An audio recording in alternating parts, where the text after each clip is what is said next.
আজি অৰুণোদয় আঁচনিৰ ৰিজেক্ট হোৱা লিষ্টটো প্ৰকাশ হৈ গ'ল।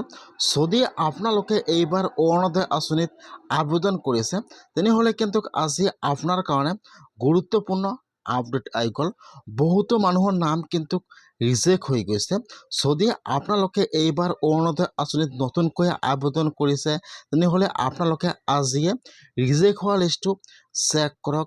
যদি আপোনালোকৰ নামটো সেইটো লিষ্টত আহিছে তেনেহ'লে কিন্তু আপোনালোকে এইবাৰ 25 তাৰিখে অৰুণোদয় আঁচনি পইচা লাভ নকৰিব।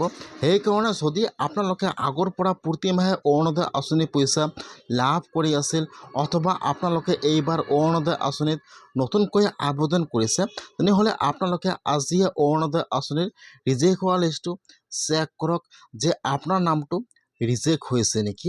এতিয়া আপোনালোকে ৰিজেক্ট হোৱা লিষ্টটো ক'ত পাব আৰু আপোনালোকে লিষ্টটো কেনেকৈ চেক কৰিব লাগিব এইটো যে সম্পূৰ্ণ প্ৰচেছ ষ্টেপ বাই ষ্টেপ দেখুৱাই দি আছোঁ। আপোনালোকে জানিবলৈ হ'লে ভিডিঅ'টো সম্পূৰ্ণকৈ চাই ল'ব স্কিপ নকৰাকৈ। আৰু যদি আপোনালোকে মোৰ চেনেলত নিউ হয় মোৰ চেনেলটো ছাবস্ক্ৰাইব কৰি ৰাখি দিব। আপোনালোকে যদি এইবাৰ অৰুণোদয় আঁচনি 3.0ত নতুনকৈ আবেদন কৰিছে অথবা আপোনালোকে আগৰ পৰা প্ৰতি মাহে অৰুণোদয় আঁচনি পইচা লাভ কৰি আছিল, খালি আপোনালোকৰ একাউণ্টত জুন মাহত আৰু জুলাই মাহত অৰুণোদয় আঁচনি পইচা সোমোৱা নাই তেনেহ'লে আপোনালোকে সকলোৱে অৰুণোদয় আঁচনিৰ ৰিজেক্ট হোৱা লিষ্টটো চেক কৰক।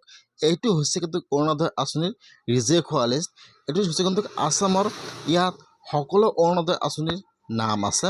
এতিয়া আপোনালোকে লিষ্টটো ক'ত পাব মই কিন্তু আপোনাৰ সুবিধাৰ কাৰণে লিষ্টটো মোৰ ডিছক্ৰিপশ্যনত দি দিছোঁ। আপোনালোকে ফাৰ্ষ্ট ক্লিক কৰিব। এতিয়া আপোনাৰ ওচৰত লিষ্টটো অপেন হৈ যাব এনেকুৱাকৈ। এতিয়া আপোনালোকে ইয়াত যিহেতু বহুতো নাম দিয়া আছে ইয়াত চাব এইফালত থ্ৰী ডটৰ অপশ্যন দিয়া আছে। আপোনালোকে থ্ৰী ডটত ক্লিক কৰিব।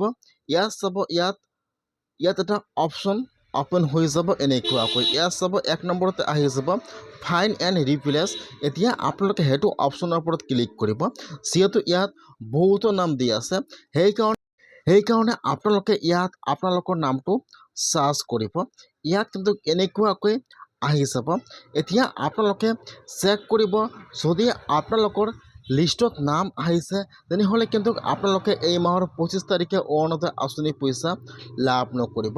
এইটো হৈছে কিন্তু ইয়াত যিসকল মানুহৰ নাম আহিছে সেইসকলে কিন্তু 25 তাৰিখে অৰুণোদয় আঁচনি পইচা লাভ নকৰিব বা আপোনালোকৰ নামটো ৰিজেক্ট হৈ গৈছে বা আপোনালোকে কেতিয়াও অৰুণোদয় আঁচনি পইচা লাভ নকৰিব।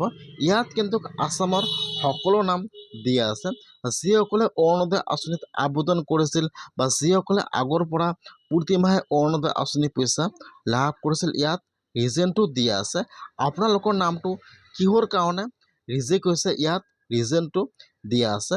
ইয়াত চাব ইয়াত আপোনাৰ ফাৰ্ষ্ট ডিষ্ট্ৰিক্টৰ নাম দিয়া আছে, ব্লকৰ নাম দিয়া আছে, আপোনাৰ পঞ্চায়তৰ নাম দিয়া আছে, ইয়াত আপোনাৰ মোবাইল নম্বৰ দিয়া আছে, ইয়াত আপোনাৰ ডিটেইলছ সম্পূৰ্ণ দিয়া আছে। যদি আপোনালোকে এইবাৰ অৰুণোদয় আঁচনিত আবেদন কৰিছে অথবা আপোনালোকে আগৰ পৰা প্ৰতি মাহে অৰুণোদয় আঁচনি পইচা লাভ কৰি আছে তেনেহ'লে আপোনালোকে আজিয়ে অৰুণোদয় আঁচনিৰ ৰিজেক্ট হোৱা লিষ্টটো চেক কৰক যে আপোনাৰ নামটো ৰিজেক্ট হৈছে নেকি। আপোনালোকে এনেকুৱাকৈ অৰুণোদয় আঁচনিৰ লিষ্টটো চেক কৰক ৰিজেক্ট হোৱা লিষ্টটো।